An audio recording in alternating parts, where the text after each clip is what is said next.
Hey guys, Jay with OVRLND Campers. I want to do a walkthrough on measurements. We get asked all the time, hey, what's the measurements on these? How does this look?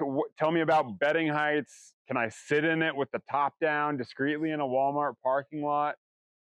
So we're gonna run through that on different trucks and kind of give you an idea of what to look for when we send you a drawing or you ask for measurements, or what you need to tell how tall a camper will be in your garage if it's going to hit your low 7-foot ceiling, that kind of stuff. So let's get into it. We've got a Tacoma and a Tundra with the Chubby on it. And so when we say sidewall height or just side height, we are talking about this height from this corner of your bed rails where it's resting on your bed rails to just under the Cabover. And so that on this Tacoma is 24. Most trucks are 24. Bigger trucks like the F-250 go all the way up to 27.5. Rams, 25.5.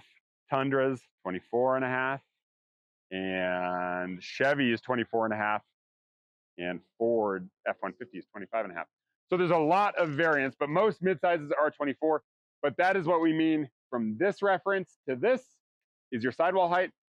Then Cabover height can be from this point to this point. And the standard is 8 inches. Most campers we build are the 10-inch because we build a lot of bread and butters. You can get an inch higher than this. So you could go 8, 10, or 11.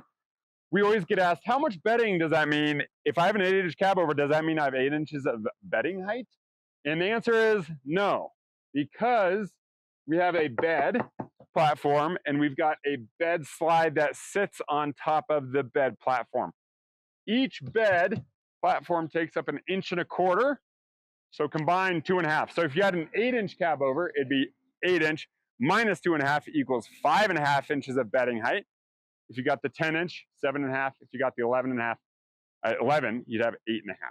And so that's what the bed pushed back on here. If the bed is slid out 40 inches into space, then it goes down to 1.25 inches. So I can't tell you to drive with your bedding pulled out because it's not safe to open and close it. But it's your camper and you're going to do what you want to do. So if you have a lot of bedding, you could get more stowage up there if you really wanted to. So that's bedding height. We are able to adjust that again, 8, 10, or 11. So 24 plus 8, 10, or 11. And then the roof perimeter is 1 inch, but then it bows. We convex the roof for snow loading, water shedding. And so at its crown, it generally adds 3 inches. So closed position, 24 plus 8, 10, or 11 plus 3. So if you're going into a short garage, I want this measurement. I want you to pull into your garage until you're over your truck bed, and you're going to pull a tape from the plastic top of your truck bed or metal top to where you hit on your garage, and then we can tell you, is that going to work or not? Do we have to adjust the sidewall height? Which we can do. We just don't recommend it. We recommend more room. Here comes a cool customer. Pan to that, John. Full barn doors. Let's get this drive-by.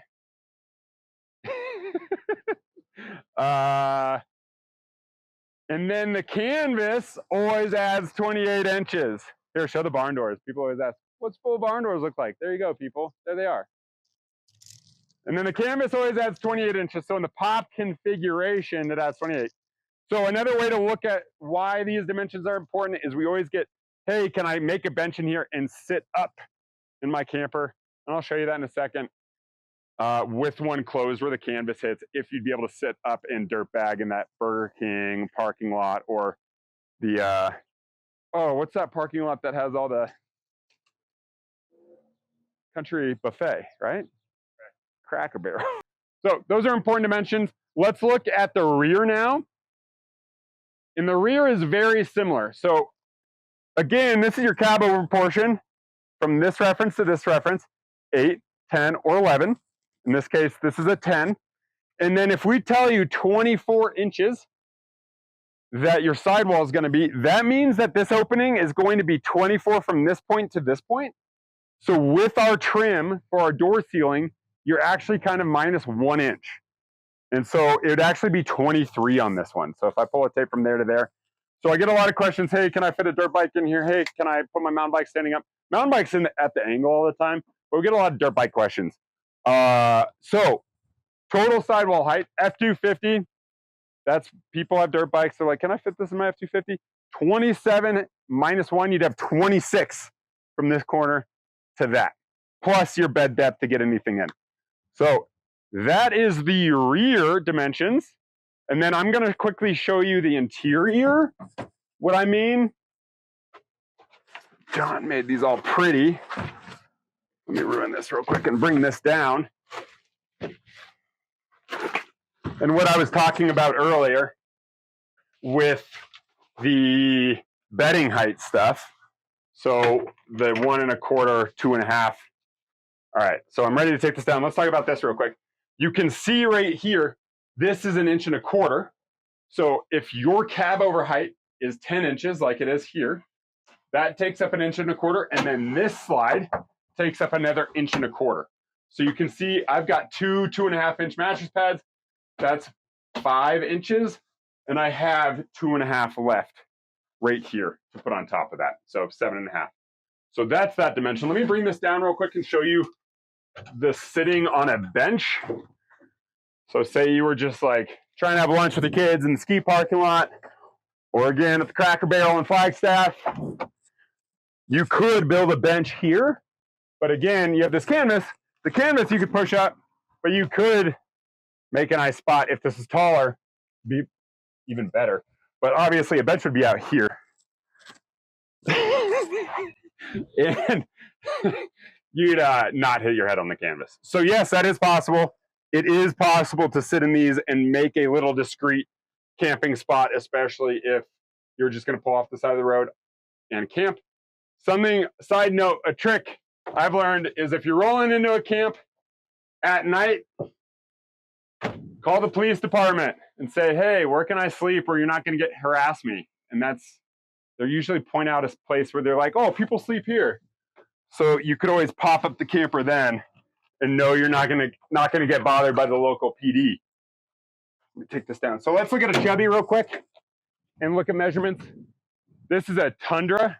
So in effect, the sidewall is higher. On Tundras, they are 24 1/2. And so again, 24 1/2 minus 1 is 23 1/2. And then you can see that this is also a 10-inch Cabover. Then when we talk about the length and overall width of the campers, they do change. Some are interchangeable, but most are different. All right, what we initially filmed was kind of nonsense. So campers have an inner width and an outer width. Inner width will always be roughly what your bed rails are. Outer width will be roughly what they are on the outside, unless you get a Chubby, which extends them 3 1/2 inches off that outside edge. So for example, on this Tacoma, this is a 57-inch inner width. That makes it a 63-inch outer width. If you get a Chubby, it becomes a 70-inch outer width because plus 3.5 on each side, plus 7 overall. Currently, you have a 61-inch side-to-side living space on a standard Tacoma camper. If you make it Chubby, it becomes 68-inch side-to-side because plus 7 inches. I hope that is much more clear than what we originally filmed. And now Jay will ramble about camper length. And then let's talk length real quick. Short, here, let's go over here real quick. This is a long bed Tacoma, and then we have a short bed Tacoma to show you as well on Nico's. But generally, a mid-size long bed is going to be 75 inches to 77 inches. So a Gen 3 is 77 inches, a Gen 4 is 76 inches now, a Gen 2 is 75 1/2 inches. So that's why a Gen 1 Tacoma can go all the way up to Gen 4s now. Gen 3s get a little iffy, but Gen 2s also go to Gen 4s, Gen 3s. The ones that are different, the Ranger, they no longer make a long bed for the 2025. Same with the Colorados, they only make short beds, but the Ranger previous to 2025 had a long bed, and that was spot on 72 inches long is what we'd make that camper.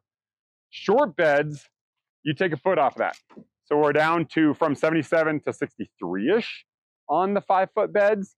And so again, that reference is from here to here. A lot of short beds have cross compatibility too. The new Ranger is again the shortest at 60 inches, whereas everyone else is 63-ish inches. So keep that in mind. And then full sizes, from this reference to this reference, we could walk over there. You go from 77-ish, 75-ish from a midsize to a 5.5 foot, which is 67 inches. So somewhere in here, but it's going to be again 6 inches wider. Whereas the 6.5 foot bed that we have over there is going to be 82 inches, which is going to be out here. The only full size 6.5 that is totally lame and weird is the Ram, which is actually the same length as the Gen 3 Tacoma. It's 77 3/4, so it's 5/8 longer than this. It's as wide, but much shorter than any other full size. So GMCs, Tundras, Fords, GM, they're all 82-ish long on the 6.5 foot bed. Unless it's an F-250, those go bigger. Those are like 84 inches long. Same with some GMC 2500s. And then all 8 foots are pretty much 99 3/4 what we built for those. And so those are way out here. That's why we want every customer to put a hot tub in one, because you have the room. Put a hot tub in your 8-foot bed, and we will give you $500 off your camper. That's a promise. What other dimensions did I miss? Anything? Cool. That is a dimensional walkthrough.